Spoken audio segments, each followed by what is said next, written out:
Halo teman-teman, jumpa lagi dengan saya di Ilanurmi Channel. Belakangan ini masyarakat Indonesia, khususnya di beberapa wilayah Pulau Jawa, itu kerap sekali mendengar istilah sonhoreg, yang dimana keberadaan sonhoreg ini bagi sebagian masyarakat di sana itu dijadikan sebagai sebuah tradisi yang keberadaannya itu selalu dilibatkan di beberapa acara, misalkan dalam acara bersih desa sampai acara kirab budaya pada waktu Agustusan. Yaitu dengan cara dilibatkannya dengan cara menampilkan sebuah sound system yang ukuran begitu besar sekali, dan dari sound system yang ukuran besar sekali itu menghasilkan suara yang sangat keras sekali. Nah, di sini meskipun sonhoreg ini oleh sebagian besar masyarakat di sana itu dijadikan sebuah tradisi, tapi kemunculan sonhoreg ini juga mampu memicu adanya pro dan kontra di dalam masyarakat yang ada di wilayah Pulau Jawa tersebut. Ya, sampai puncaknya sonhoreg ini dibawa di dalam meja perdebatan Batsu Masail yang ada di Jawa Timur, yang dimana kita ketahui bersama Batsu Masail ini adalah suatu proses ijtihad yang dilakukan oleh para ulama-ulama yang ada di Jawa Timur untuk memunculkan suatu hukum. Nah, di sini sonhoreg ini dibawa di dalam meja perdebatan Batsu Masail untuk diketahui bagaimana hukum menggunakan sonhoreg itu. Dan pada akhirnya kita ketahui bersama hasil dari Batsu Masail yang ada di Jawa Timur itu memutuskan bahwasanya sonhoreg itu haram. Di dalam Batsu Masail, kumpulan para ulama-ulama ini ketika memunculkan suatu produk hukum ijtihad, tentunya tidak serta-merta begitu saja. Yang dimana perkumpulan para ulama ini ketika Batsu Masail, ketika memunculkan suatu produk hukum itu mempunyai dasar yang sangat kuat sekali. Begitu juga ketika beliau-beliau ini menghukumi tentang sonhoreg ini, memfatwakan sonhoreg haram. Adapun dasar-dasar yang dimunculkan oleh para ulama-ulama ini, yang pertama dalam mengharamkan sonhoreg ini, yang pertama yaitu sonhoreg ini mengganggu lingkungan dan membahayakan diri manusia. Ya, ini masuk akal sekali menurut saya. Karena apa ya? Karena apa yang dimunculkan dari sonhoreg ini, suatu sound system yang berukuran besar ini, itu memunculkan suatu suara, memunculkan suara yang sangat keras sekali, yang dimana kita ketahui bersama bahwasannya ketika suara itu tidak bisa diterima oleh telinga, desibelnya itu terlalu berlebihan, itu akan sangat membahayakan sekali bagi diri manusia tersebut, bisa mengganggu pendengaran kita dan mengganggu lingkungan juga. Karena apa ya? Karena dengan adanya suara yang begitu keras tentunya akan menjadi polusi suara di situ. Nah, di sini alasan dari apa yang difatwakan oleh para ulama ini tentunya masuk akal sekali. Dengan dasar yang pertama ini, sonhoreg mengganggu lingkungan dan membahayakan diri. Selanjutnya alasan yang kedua, sonhoreg dihukumi haram itu dikarenakan ada di dalam sonhoreg ini ada suatu tindakan yang tidak bermoral. Contohnya ketika sonhoreg ini digelar, itu biasanya diiringi dengan para dancer-dancer, yang dimana kita ketahui bersama biasanya dancer-dancer itu memakai pakaian yang sangat minim sekali.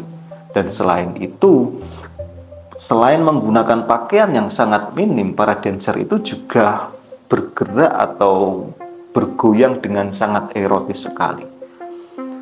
Lah, permasalahannya di sini, goyangan erotis pakaian minim itu diarak keliling pelosok-pelosok yang ada di kampung, Yang kita ketahui bersama, yang melihat sound horeg ini bukan orang dewasa saja ketika masuk kampung itu, tetapi juga ada anak-anak kecil.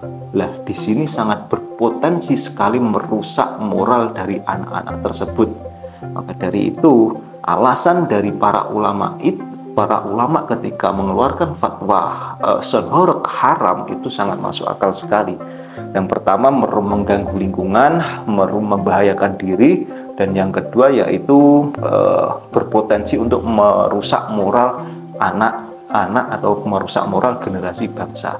Dan menurut saya ini sangat masuk akal sekali. Namun di balik sebuah fatwa haram yang dikeluarkan dari organisasi Bajsu Masail ini, tentunya tidak sepi dari adanya pro dan kontra di kalangan masyarakat kita. Biasanya yang pro dengan fatwa ini selalu bilang, sudah saatnya kita itu meninggalkan suatu budaya yang merusak moral. Atau biasanya bilang seperti ini, musik keras itu bukan dari kemajuan zaman, melainkan itu merupakan kebisingan, polusi suara, dan seterusnya, dan seterusnya, dan seterusnya. Adapun yang kontra dengan fatwa ini itu juga selalu mengucapkan seperti ini, jangan terlalu cepat untuk memfatwakan haram pada sesuatu yang masih abu-abu. Atau biasanya seperti ini loh cuma ekspresi dari apa yang dilakukan masyarakat kita. Atau bahkan biasanya bilang seperti ini, adanya sound horeg ini itu bisa menggerakkan perekonomian kita. Nyatanya di sana banyak orang yang berjualan, UMKM jalan, dan seterusnya, dan seterusnya. Kalau menurut pandangan pribadi saya, keberadaan sound horeg ini tentunya jelas sangat merugikan sekali banyak masyarakat. Bahkan adanya sound horeg ini mencerminkan dari kemajuan sebuah teknologi di suatu negara yang tidak dibarengi dengan kemajuan sumber daya manusia itu sendiri. Seperti yang sudah saya bahas di video sebelumnya. Namun, menghukumi haram secara mutlak tentunya itu juga tidak adil. Karena apa ya? Mengingat begitu banyak manfaat dari sound horeg ini, dari adanya sound horeg ini. Ketika ada sound horeg itu digelar, kita ketahui bersama bahwasanya di situ juga ada putaran uang yang begitu besar, yang dimana putaran uang begitu besar itu bisa menggerakkan roda perekonomian kita yang ada di bawah. Seharusnya ketika mau menghukumi haram itu harus ada tafsilnya atau harus ada perinciannya, ada konteks kapan dilakukan, di mana dilakukan, atau untuk apa sound horeg itu dilakukan. Kalau misalkan masalahnya itu hanya pada kerasnya suara, tentunya solusinya itu bukan fatwa haram saja di sini pun. Yang adil solusinya ya harus ada pengaturan apa ya, pengaturan kerasnya suara itu seberapa yang bisa diterima oleh telinga manusia. Itu yang harus diatur, bukan langsung memfatwakan haram. Atau kalau masalahnya itu ada penari-penari erotis, penari vulgar yang mengikuti sound horeg itu, ya peraturannya yang tidak boleh dilarang itu ya penari-penari vulgarnya itu, bukan di sound horegnya. Karena apa? Karena kalau logikanya sound horeg itu dilarang dengan alasan yang tadi merusak moral tadi, tentunya TV dan internet itu berpotensi untuk diharamkan juga. Karena apa ya? Karena di dalam TV dan internet itu juga ada perilaku maksiat yang dikhawatirkan juga bisa merusak moral bangsa ini. Nah, di sini seharusnya para otoritas agama itu menggandeng pemerintah dalam mengeluarkan fatwa ini. Tujuannya untuk apa ya? Tujuannya pemerintah itu juga agar membuat regulasi, membuat aturan-aturan tentang permasalahan sound horeg ini. Karena apa ya? Karena apa yang dikhawatirkan oleh para ulama ini itu berkaitan dengan moral bangsa, berkaitan dengan masa depan bangsa ini. yang dimana kita ketahui bersama bahwasanya memang apa yang dihasilkan dari Sonhorok ini banyak sisi negatifnya.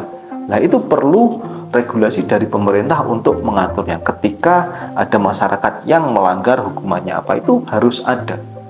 Karena apa ya? Karena kalau hanya difatwakan, sekedar difatwakan haram saja dari ulama, tentunya banyak masyarakat yang akan melanggar itu. Dan ketika banyak masyarakat yang melanggar dari fatwa ulama, tentunya ya yang dipertaruhkan masa depan bangsa kita, moral masa depan bangsa kita akan hancur. Dan yang paling berbahaya, ketika tidak ada kejelasan dari pemerintah, regulasi yang mengatur tentang Sonhorok ini, masyarakat kita itu akan terpecah belah. Terpecah belah bagaimana? Ya ketika ada yang mengikuti, yang pro dengan fatwa haram yang dicetuskan oleh para ulama ini, itu akan dikategorikan kaum santri, kaum yang selalu ikut ulama. Tapi ketika ada seseorang yang kontra dengan fatwa ulama tentang Sonhorok ini, tentunya akan mendapat suatu cap orang abangan, orang yang tidak punya adab dengan ulama. Bahkan dipertanyakan, kamu itu siapa? Mempertanyakan ijtihad ulama.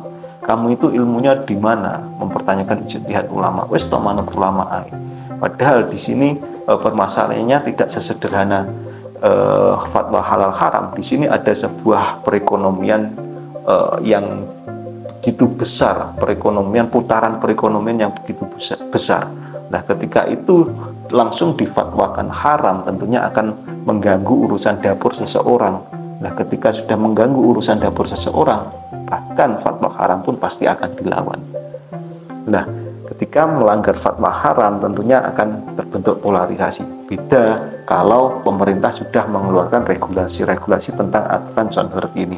Misalkan boleh menggunakan Sonhorok tetapi dengan batas-batas tertentu. Yang melanggar batas-batas itu ada hukumannya demikian. Nah, itu beda.